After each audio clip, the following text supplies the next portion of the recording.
Hey, church, I'm excited to be here. My name's Jim, and I'm getting the honor to sit with a couple people that have been married a couple years, right? Have done life together. We're coming out of this series with Kenny on marriage, and we just want to spend some time with y'all, just to learn a little bit, some of the wisdom that you've experienced, some of your stories. I know every marriage is perfectly easy, right? They never enter any hardships. They're seamless. You've never been mad at your spouse ever. And they're perfect. And so, that's never been mad at them. So that's why we want to stay here, because marriage is real life. And even part of our everyday walk with Jesus, when we get a chance to do it with a spouse, there's a lot to it. And so today was just a chance to ask y'all some questions. What is something that in the beginning of your marriage, was one way that maybe over time it just shifted? I guess with Debbie and me, we both came from traditional families. And we immediately fell into that traditional role, but it wasn't so traditional because she also worked full time. Sure. So one day she decided that me sitting down and reading the paper while she cooked and took care of the kids was not the way this marriage was going to work. Yeah. And I went, oh yeah, yes, dear, yes, duh. And it had gone completely over my head. And so that changed. Yeah. That's a really good point. I think so much of expectations that you walk in with, that it's going to be a certain way, and then you get to know the person, and not only as the person you're dating, but the person now you're married, you're living with. It's a lot of change and a lot of shift, and so that's a really good point. What about a rewarding time in marriage, or something that when you look back on your 50 plus years of marriage, you're like, man, that was an incredibly sweet season that we had together? I think for us it was after my retirement. Unfortunately, when I was working, work was a pretty consuming thing. In fact, in retrospect, it's one of the things I regret. Wow. About how much time I did spend at work. But anyway, after retirement,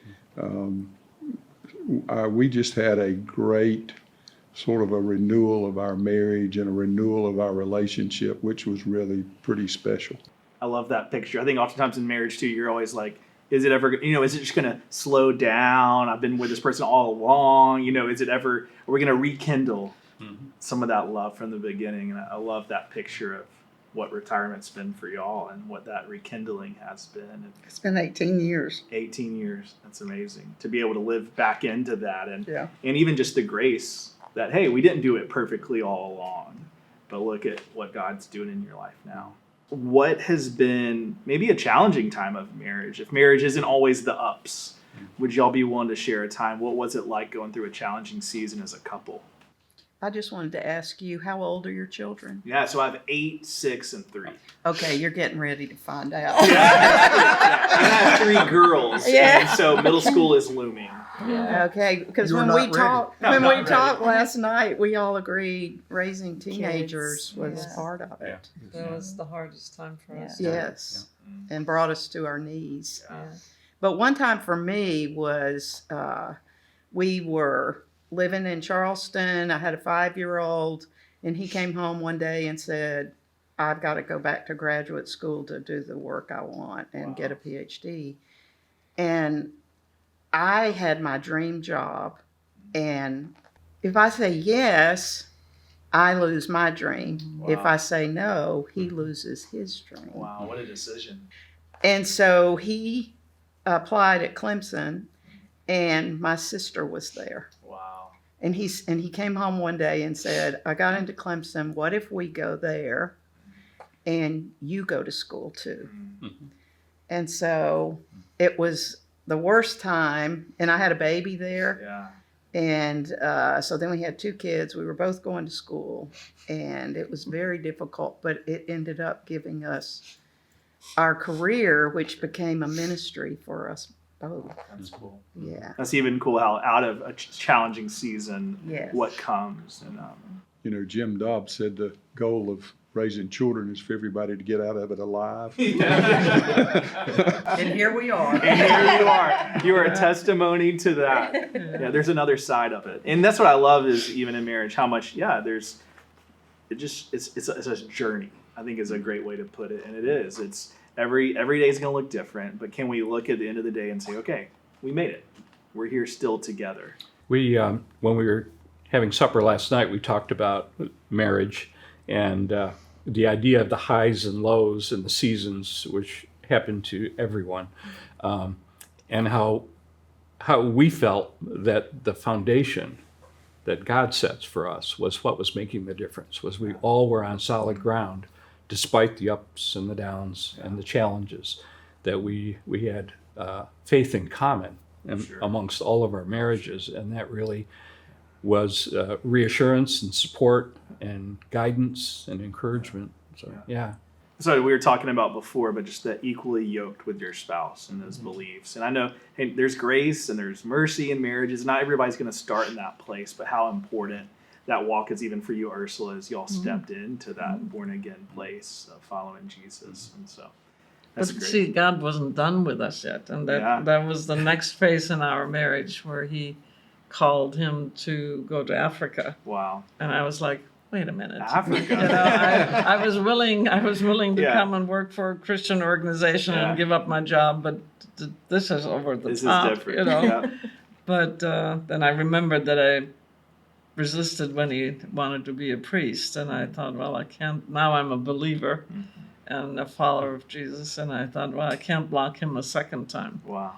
So the only thing I could think is that I have to be obedient if that's what he wants to do. And we sold our house on St. Simon's. Probably some of the greatest 23 years of our entire lives together Wow. in Yeah, Africa. After God that really decision. looked after us.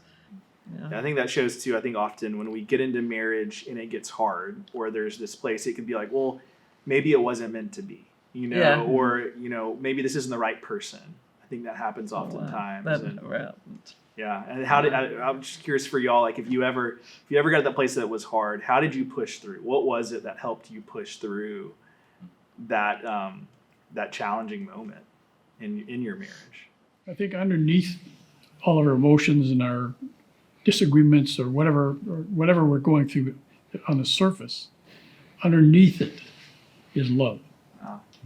And I think the fact that we both knew we loved each other, no matter what else was going on Sure. up here, that was the foundation of our relationship. Carol and I, with our daughter, when she was growing up, we constantly had to talk with her about our unconditional love for her. She was challenging us at every level. And Carol and I use that same line with each other. There's nothing that either of us could do that will change our love for each other. Yeah, and we might get upset. We might have things to work out. Yeah. But that foundation is there, and there won't be anything either of us are willing to do to jeopardize that. So It's a big decision. You know, I think it's a hard thing to realize when you're young and early in a marriage, but when Nancy and I were getting ready to get married, my favorite uncle told me that one of the things he wished for us was that we'd have hard times early in our marriage. Oh, wow. And I said, that's Not a really encouraging. weird thing. But I think his point was, you know, we talked about that one of the challenges of our marriage was the teenage years of our kids. And it's very difficult to see it and grasp it in the middle of it. But on the other side of it, we realized that it changed our lives spiritually. Wow. And our commitment to the Lord and to each other. But it's walking through that hard time and that perseverance that it takes, that when you can look back on the other side and say, wow, God was in it. Yep. We made it through it together. We didn't kill each other in the midst of it. But we were able to walk through this and It together. actually brought us closer Hmm. together because we had to pray and seek God's guidance so much.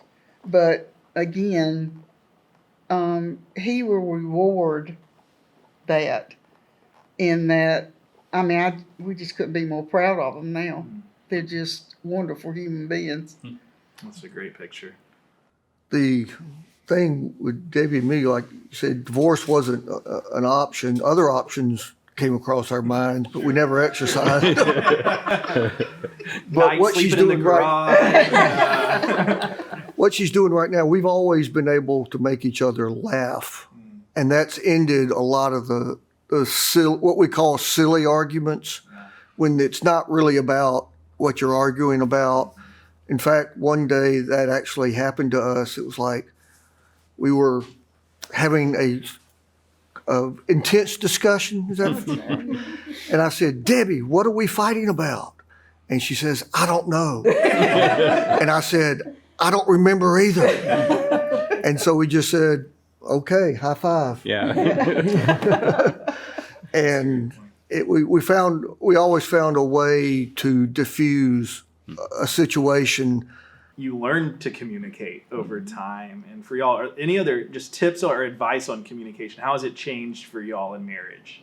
I think you have to realize how the other one responds to things, and you both respond in very different ways. Yeah. And you learn that, well, just like Henry needs time once there's something to think about. Yeah. And I react immediately. Mm-hmm. So you learn to appreciate he's just got to have some time, which in our early marriage, you know, I had to learn that the hard way. There was no time given.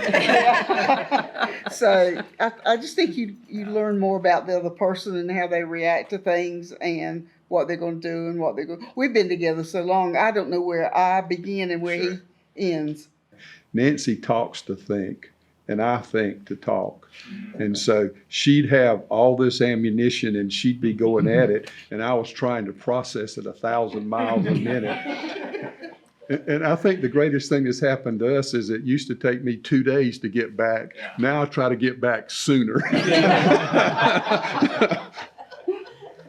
that's good. I think so often, even on marriage, I thought, because I'm the same way, I'm more emotional and quick with my emotions and want to talk. I'm a verbal processor.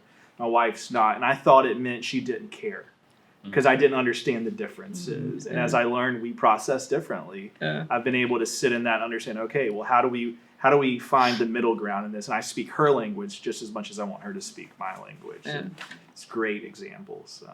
How has marriage helped even in your sanctifying process and refining you as a believer, as a Christian, as a follower of Jesus? I've learned a lot in our marriage just by watching her. And there were points in our marriage where career, kind of what Henry was talking about, career was what I was chasing.